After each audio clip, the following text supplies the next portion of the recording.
Welcome back to the exciting video, and what we're doing today is we're going to lay some guitar tracks to Pink Floyd's Another Brick in the Wall.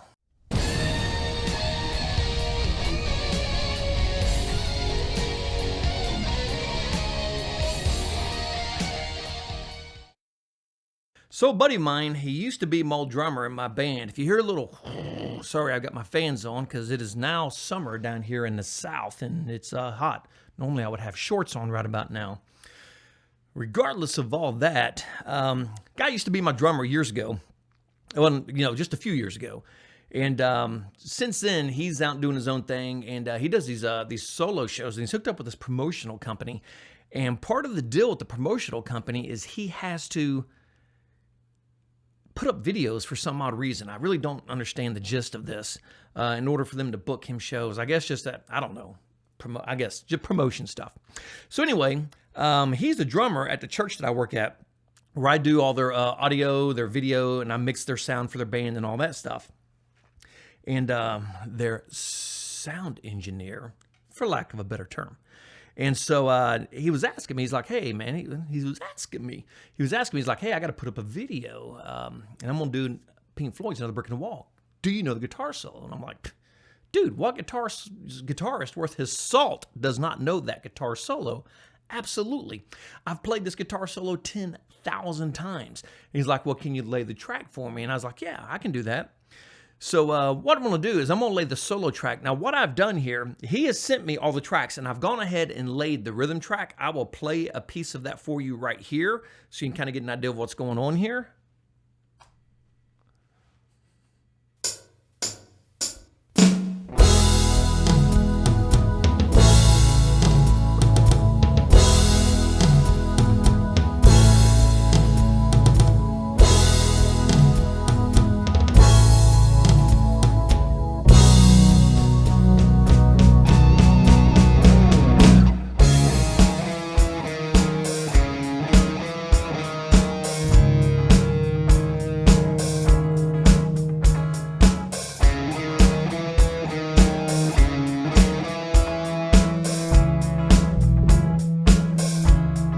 So, I've already laid the rhythm track. No reason to go over that. That's pretty straightforward. If you know the song, it's literally on the A string. Then it'll do it again.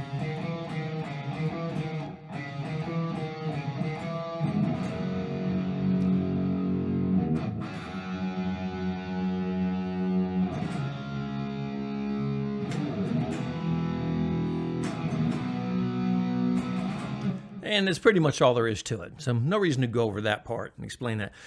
All right, so I've got this. The solo comes in at about measure 78.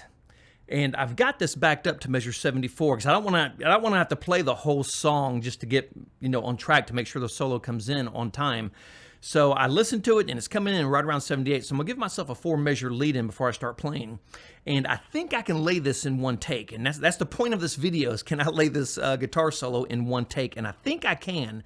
So I'm going to go ahead and arm the tracks. We're going to hit it, and we're going to see, well, hell, how it pans out.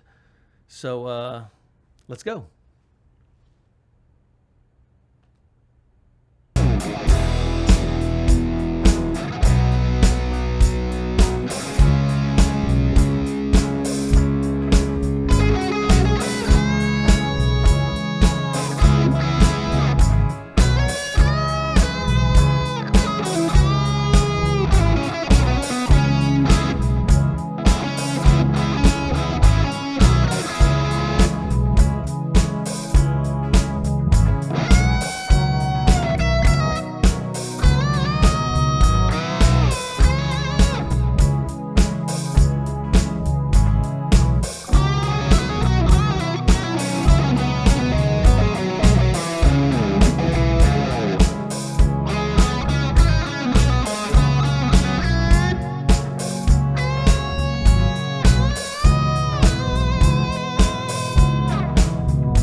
think we got it.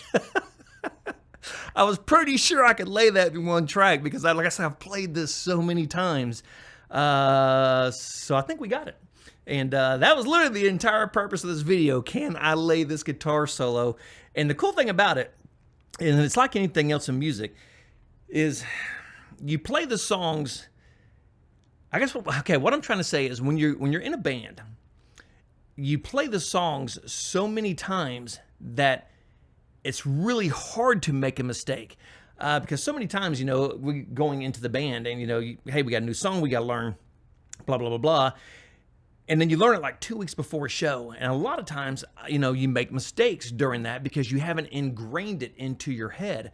And it's kind of like a Sweet Child of Mine. I mean, I've played that song so many times. I hate that song just because I've played it so much that it's literally hard for me to make a mistake on it. Because, I mean, it is so ingrained into my hands and into my brain that when we start playing it, I mean, I could literally run around the stage, drink a Coke, make a sandwich, and play that freaking song because I've played it so many times. And granted, I hadn't played this in years, but there again, I've played it so many times. And I come in here last night and I was like, and I was like, oh, yeah. So what I had to do here is my guitars are in standard. He does his down in E flat. So I had to use the virtual capo on the fractal and tune it down a half step. So this is actually in standard, but what you're hearing is a half step down because I had to use, like I said, the capo in there. And I'm using my Van Halen sound. I've been working on my Van Halen tones as of late, and I'm not going to record this. I've got the recording stopped here. And this is still down a half step, but if you watch my other video, the one sound I can't just figure out, the Van Halen, well, I think I got it figured out. So I've been working on my Van Halen specific tones.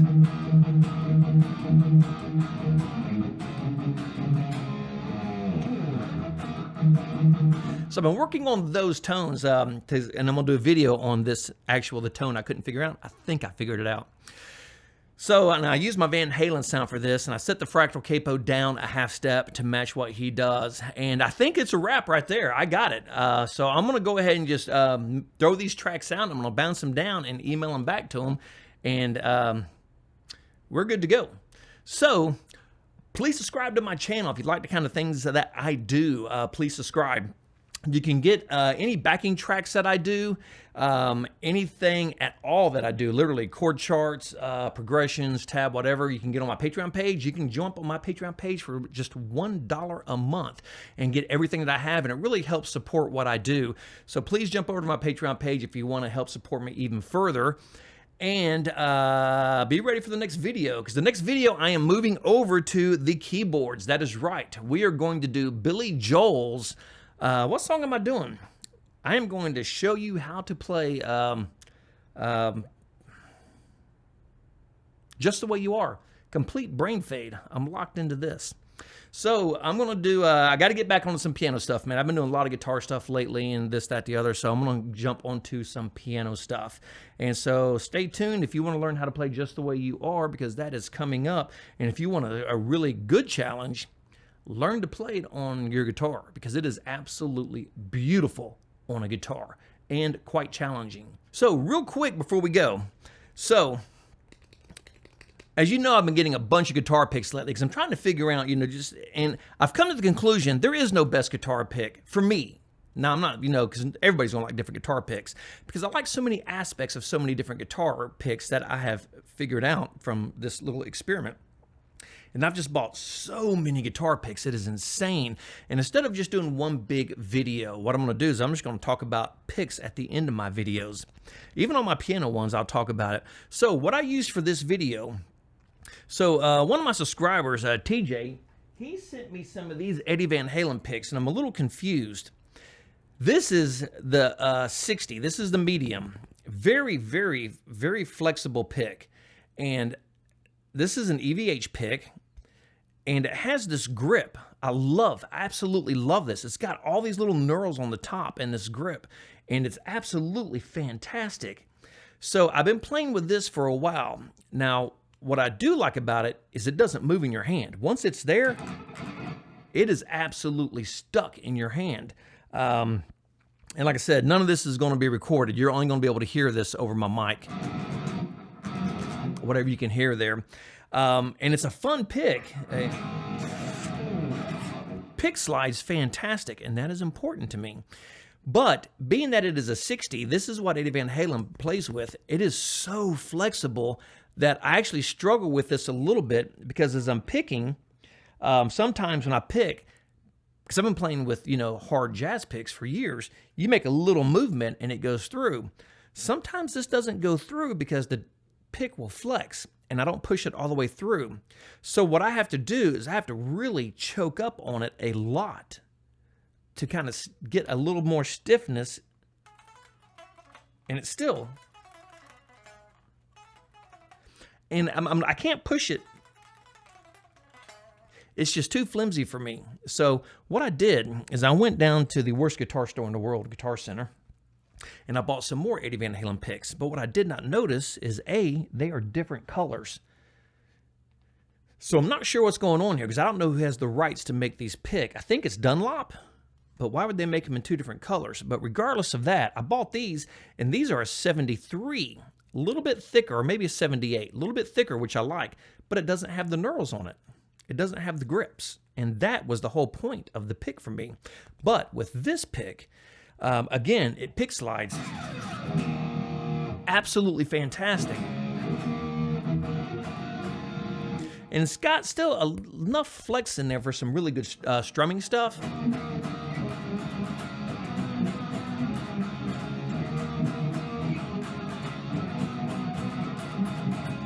Because that's one thing about the jazz picks that just really kind of bums me out, is when I have to play chords and strum, they're so hard and so stiff with so much attack. I don't know, there's just something about it I don't like. And so with this actually works out fantastically for this.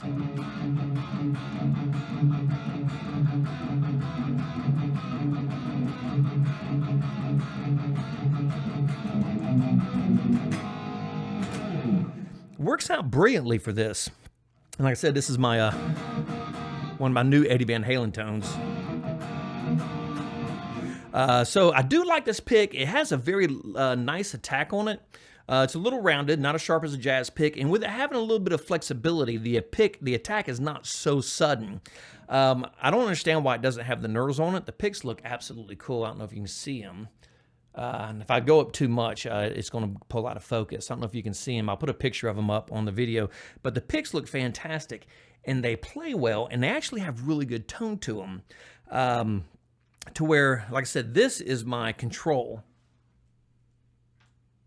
This is my jazz pick that I've been playing with for years, literally, my blue chip. And I love this pick because it actually has a little less attack than a Jazz 3 because of the material it's made out of. It doesn't pick slide for crap because it's so smooth on it. And but it has a very dark tone. I mean, a very dark tone. And I'm looking for something that has not as much attack, that has a brighter tone. And this does have a brighter tone, which I do like about it. And so...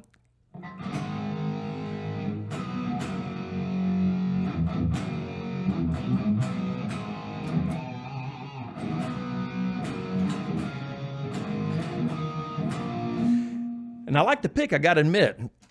Now the 60 I really like a lot, and it makes strumming incredibly easy because it's got so much flex to it. You can just blow across the strings without any issues at all.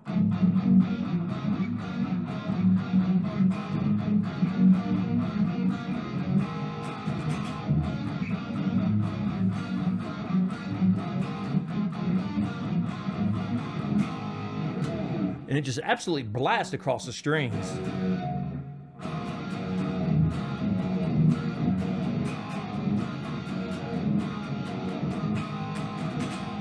And so I do like the picks. So if you want something that has a pretty good tone to it, doesn't have a tremendous amount of tack, you can buy these, I believe, in 1mm. Kind of defeats the point, in my opinion.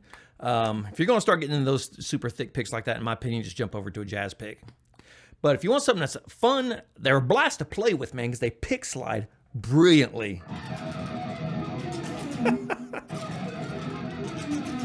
amazing on the pick slides. They're brilliant on pick slides. And they've got a little bit of a bright tone without a super duper amount of attack.